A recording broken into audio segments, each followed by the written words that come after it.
Aqui com vocês. Eu vou falar em português, algumas ou a maioria das slides vão estar em inglês, então espero que aqueles que não entendem bem o português ou se o meu sotaque não deu certo, dê para entender com os slides em inglês. Tem outros em português, então espero que seja uma apresentação bilíngue. Eu já tentei uma vez, no meio da palestra, trocar de uma língua para outra, aí não funciona muito bem. Bom, eu vou tentar uma coisa, espero que funcione, é que as pessoas conhecem meu trabalho ao longo de quase 35 anos, mas são obras separadas. Eu vou tentar discutir a trajetória de pesquisa ao longo do tempo, tentando tecer como foi que eu utilizei as várias teorias disponíveis em cada momento ao longo da história para fazer ecologia humana. Os desafios teóricos, desafios metodológicos, mas em termos empíricos, em termos reais. E por quê? Porque eu fiquei a vida inteira mudando, pulando de uma forma a outra, mas é importante lembrar, eu nunca abandonei nenhuma coisa que eu tinha feito antes. Não, graças a Deus, nunca teve que negar a nenhuma das escolhas que eu fiz, mas eu acho que eu fui crescendo, adicionando coisas que eram úteis para aproveitar coisas novas. E eu sempre estou disposto a experimentar com algumas coisas, acho que tem uma que eu abandonei, na verdade, tem uma que eu vou falar.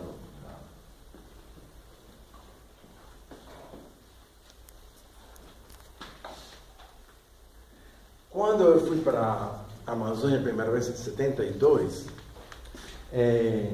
a Amazônia era aquela área, aquela região que tinha uma história ao longo dos rios, principalmente, até os portugueses que colonizaram o Brasil só conseguiram ocupar aquela área da várzea, subiram, aí entraram nas cachoeiras enormes, não conseguiam penetrar com muita facilidade. Então, ficou ao longo do rio, e a pesquisa também ficou limitada a populações ribeirinhas, principalmente, a comunidades. Então, não era um vazio demográfico, já tinha muita gente antes dos portugueses chegarem, muitos morreram pelo contato, mas como foco de estudo, não tinha tanta pesquisa. Aí, quando entrou o governo militar em 71, eles anunciaram: vamos abrir a Amazônia para integrá-la no país. Mas, na verdade, em termos científicos, era um grande buraco. Tinha pesquisa, mas para quem quer fazer um planejamento regional na Amazônia, foi, como eles falaram naquela época, era como colocar o homem na Lua. Não se sabia. Aí entraram o pessoal do Radar, os geógrafos entraram lá, geólogos, para traçar a Transamazônica, que foi a primeira estrada para abrir a região, fora da Belém, Brasília, que já tinha começado esse processo nos anos 50. Mas tudo um sistema de rede de estradas para abrir a Amazônia. Então, era uma oportunidade para uma pessoa jovem começar a estudar isso, e quando o meu orientador falou que isso ia mudar a cara da América do Sul e do Brasil, que alguém deveria estudar isso, eu, no dia seguinte, me coloquei como uma pessoa que queria ir lá. Aí, o que foi que o meu orientador... Aí eu falei: bom, o que faço agora? Já, eu quero ir, o que eu faço? Ele me deu o meu caminho para o resto da vida. Ele falou: bom, tem que ir à escola de agronomia e estudar solos tropicais. Por quê? Porque eu já sabia pela antropologia que tinha aquele debate da Betty Meggers, na arqueologia, que os trópicos úmidos não podem nunca ter uma cultura complexa. E eu sempre achei meio esquisita essa teoria dela, mas estava lá consagrada na literatura.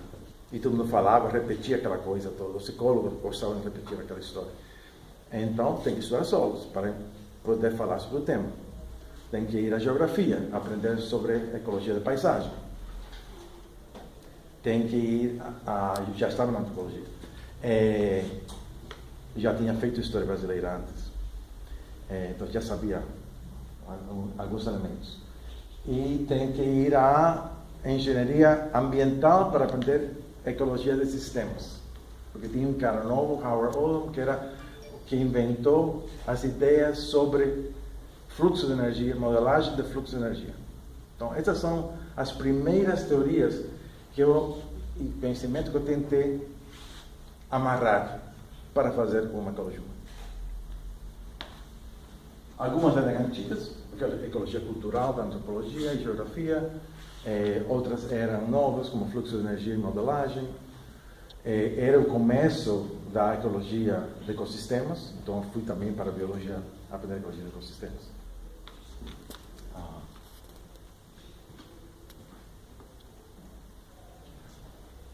Então, hoje em dia, por exemplo, naquela época era o quê? Era terra firme e várzea. Todo mundo falava na geografia, antropologia. Tem 2 ambientes na Amazônia, terra firme e várzea. Não é possível que uma área continental, como a Amazônia, tenha só 2 ecossistemas. Não é possível. Mas era o estado do conhecimento.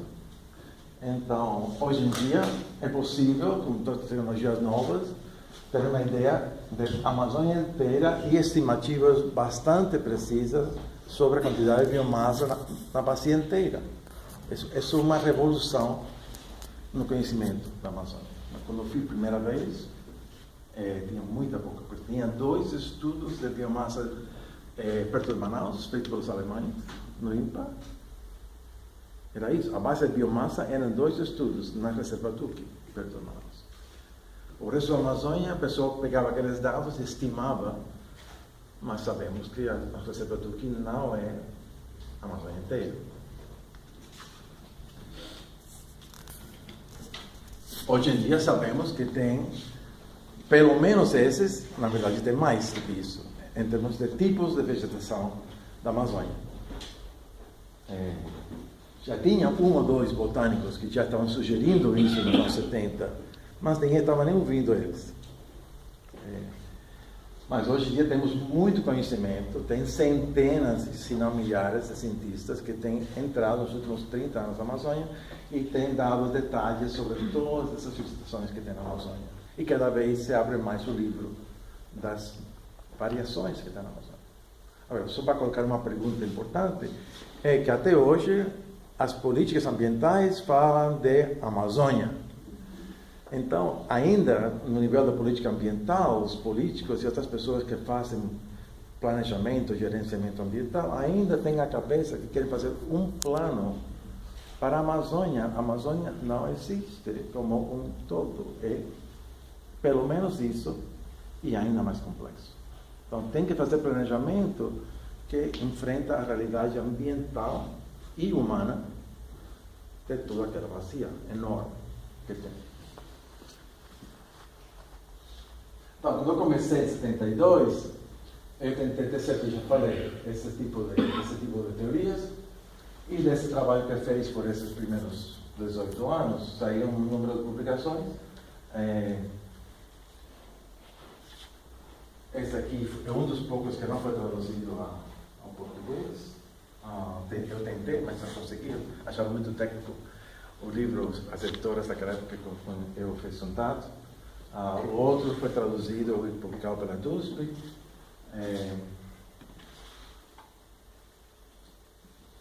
Agora, isso aqui mais para orientar as pessoas mais novas, né?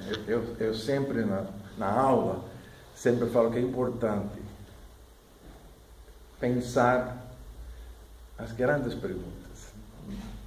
Então, não ser medroso em uma vida acadêmica, uma vida científica. Não ter medo. Pensar em grandes perguntas. E é bom ter uma grande pergunta que orienta você a vida inteira.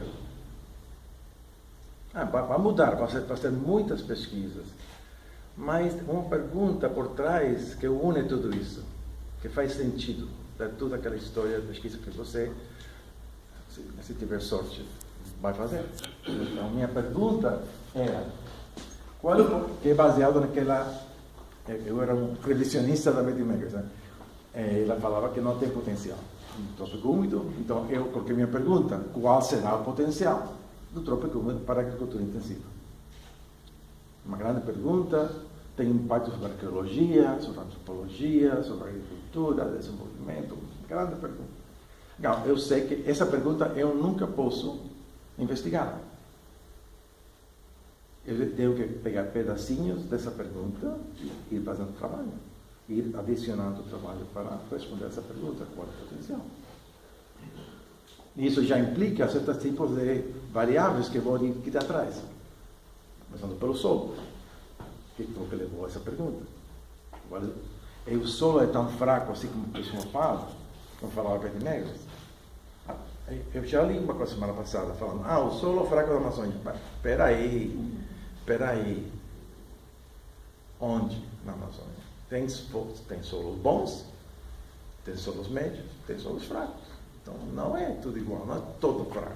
O que interessa é qual a interação da população humana com o solo em um lugar específico, não um lugar, uma média a média da Amazônia é fraca, sim, mas a maior parte do mundo é fraca em solos. A história humana é procurar os solos bons para fazer a agricultura e deixar os solos tranquilos. Você pode dizer, hoje sabemos que os solos muito bons da Amazônia é equivalente à área da França inteira, a área da Espanha, enorme. Então não é que a Amazônia, o resto da história vai ficar incapaz de produzir agricultura. Não, tem uma área, se junta todos os pedaços de terra boa, equivalente a alguma coisa entre Espanha e França, como um todo. Então, quando eu disse a pergunta geral, aqui tem que ser realista, por doutorado. Qual é a pergunta específica? A primeira pergunta específica que eu fiz é quais são os impactos sociais e ambientais da Transamazônica, que era o projeto que me levou a lá, que ia abrir a Amazônia para o desenvolvimento brasileiro. E quais são as perguntas específicas? Como é que as pessoas que estão chegando, os migrantes, os colonos que estão chegando lá, como é que eles escolhem o solo? Como é que eles gerenciam aquele solo, uma vez que eles escolhem aquele solo? E quais são as consequências daquela escolha? O que eles conseguem produzir naquela área? Por quê? Porque o solo é só parte, não é determinismo ecológico do solo. Não, é o solo e seu conhecimento, seu manejo daquele solo. Sua experiência que você traz como agricultor para aquele solo. Então, é uma interação com o meio ambiente. Tem o solo como realidade física, que eu vou atrás e saber o que é que tem de verdade, não só a opinião da pessoa. Não, vamos tirar a amostra de solo, vamos saber o que é que tem. E vamos ver como é que essa pessoa maneja os pedaços de solo que tem na sua propriedade. E qual é o resultado. O que explica a variabilidade que tem em produção, dentro do lote e entre os colonos. Não é tudo igual, tem enormes variações de produtividade. E tem a ver com a lavoura familiar, quantos braços tem para trabalhar, tem que ter com a idade, a saúde da pessoa. Tem pessoa que adoecia e já não produzia mais. Bom, é isso.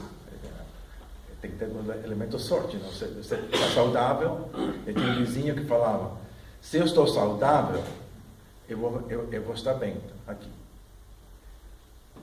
Agora, um deles, outro vizinho, caiu uma árvore em cima no primeiro ano. Ficou aí amarrado no cipó, caiu em cima dele, ficou doente. Aí a família teve que lutar para caramba, produzindo verduras, porque já não podia fazer a lavoura dura de desmatamento e abrir o terreno. Então, esses são fatores todos implicados na ecologia humana. Saúde como elemento fundamental de poder produzir. E como elas constroem uma ordem social, porque eram migrantes do Nordeste, do Centro-Oeste, do Sul, todo mundo vindo a uma comunidade artificial, criar agrovilas, lá criar a Transamazônica, ou morando isolados, eles têm que criar alguma forma social de manejar o conhecimento daquele meio ambiente novo para eles. E a outra coisa que eu acho importante, em termos de orientação, no começo da palestra, é que sempre tentei de ficar num balanço, né? Chama balanço, aquela coisa que as crianças usam. Então, eu sempre tento ir da teoria, preocupação com a teoria da ecologia humana, mas ao mesmo tempo com muita atenção à parte empírica. Teoria, tudo bem a teoria, mas para mim a teoria é coisa que ajuda a entender aquele dado empírico.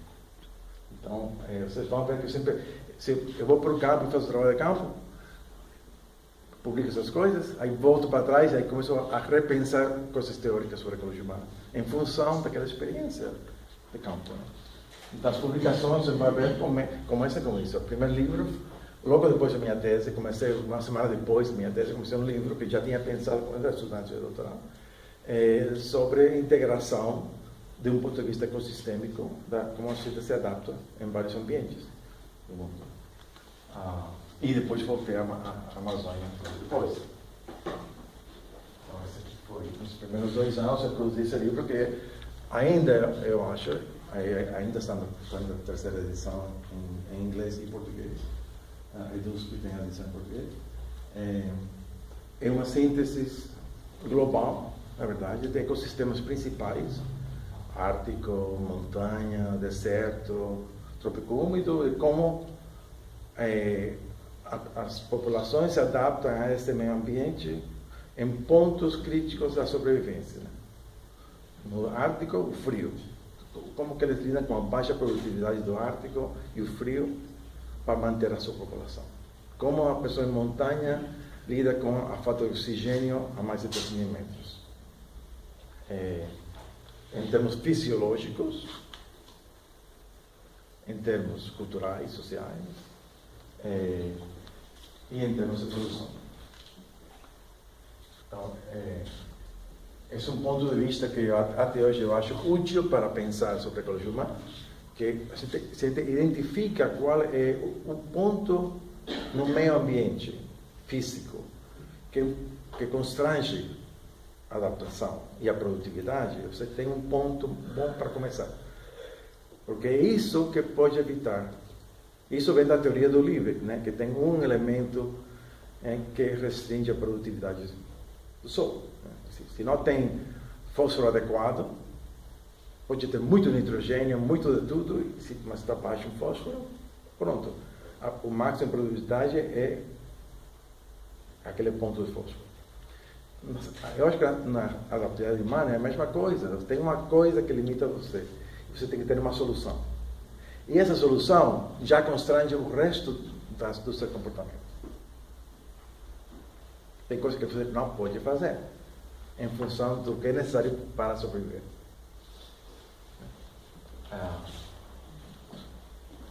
O trópico úmido, por exemplo, os outros são mais óbvios, mas o trópico úmido eu acho o mais difícil para escrever, porque não é aquela coisa do ar que você morre de frio, não é aquele lugar que não tem água. No trópico úmido tem água demais, tem sol demais, tem solos bons também, né, e solos fracos. Biodiversidade. Mas daí que está. A biodiversidade, por exemplo, é uma oportunidade e é um constrangimento. Por quê? Para uma população humana que tem uma área habitacional, você vai a recolher o que tem no meio ambiente, o que você encontra? Você quer comer piqui hoje? Vai procurar piqui por aí. Encontra uma aqui, tem que caminhar 2 km para encontrar outra. A menos que plantou uma plantação de piqui, se você está colhendo só do meio ambiente, tem uma aqui, tem outra lá. Por quê? Porque é alta diversidade, e tem poucos indivíduos por hectare das espécies. Que para o biólogo eles enlouquecem com esse trabalho. Tem muita espécie, mas tem poucos indivíduos.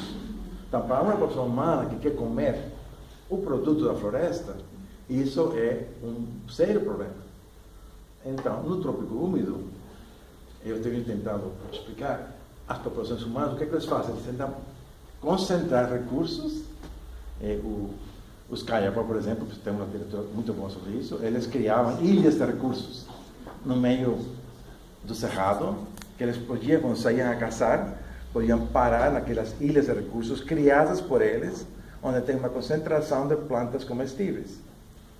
Por quê? Porque se eles sobrevivem só do cerrado aberto, vai passar fome, vai ter que caminhar muito para poder ter comida adequada para o grupo que vai caçar. Então, o desafio humano no trópico úmido é criar concentrações de recursos dada a alta diversidade. Você tem que reduzir a diversidade. Porque tem demais. Em áreas que são baixas em diversidade, você tem que introduzir mais diversidade. Então, o problema nunca está resolvido. Você quer ter um ponto ideal, médio, entre uma boa diversidade e também acesso fácil à alimentação. A alimentação que você conhece, que não é complicada, que não é muito sazonal. Né? Aí depois desse livro, eu deixei o campo por 2 anos, concentrei naquele livro, aí voltei para trabalhar na Amazônia e o livro, que era a base da minha tese, mas eu deixei madurar a minha cabeça um pouquinho antes de publicar. E vamos dar uma olhada rápida sobre esse trabalho na Transamazônica. Eles começaram esse projeto, que já era parte de uma história de tentativas brasileiras de mudar as pessoas para a fronteira, para abrir o país ao desenvolvimento. Então, primeiro para o centro-oeste, Brasília, e depois a Amazônia. Em 74, por exemplo, quando estava começando a Transamazônica, ao mesmo tempo saiu uma política brasileira, que quase ninguém se lembra disso. Saiu um livro muito bom de economistas falando que, dando prioridade no Brasil aos produtores de soja. E se declarava naquele livro: nós vamos ser o maior produtor de soja do mundo. 74. Ainda o Brasil não é produtor de soja. Tem um pouquinho no Rio Grande do Sul. Um pouquinho. Eram pequenos produtores gaúchos lá. Mas tinha crédito favorável para fazer isso. E, eventualmente, foi mudado até Mato Grosso, onde hoje é uma das grandes áreas do mundo para usar soja. Mas a Transamazônica era um plano, e com muitos planos, e também outra coisa para quem trabalha no Brasil, não pode acreditar em tudo que você ouve, né? Esse aqui foi o esquema da Transamazônica e de construção de estradas, que tinha essa perimetral norte. Isso nunca foi construído. Foi pensado, foi planejado, chegou em 73 e OPEC, o preço do petróleo, abandonou o governo a ideia de uma perimetral norte. Mas não abandonou por sempre. Isso sempre fica na gaveta aí. Ficou. Voltou há poucos anos atrás com Avança Brasil. A mesma estrada voltou com outro nome. Por quê? Porque o Brasil tem interesse em uma estrada geopolítica para proteger a fronteira. Então, eles nunca vão abandonar essa ideia. Mesmo depois do governo militar, como política nacional, geopolítica brasileira, isso é fundamental eles fazerem algum dia. O custo enorme, manter aquela fronteira gigantesca do Brasil e manter aquela estrada boa, de forma que os militares possam ir à fronteira e defender a fronteira, não é fácil.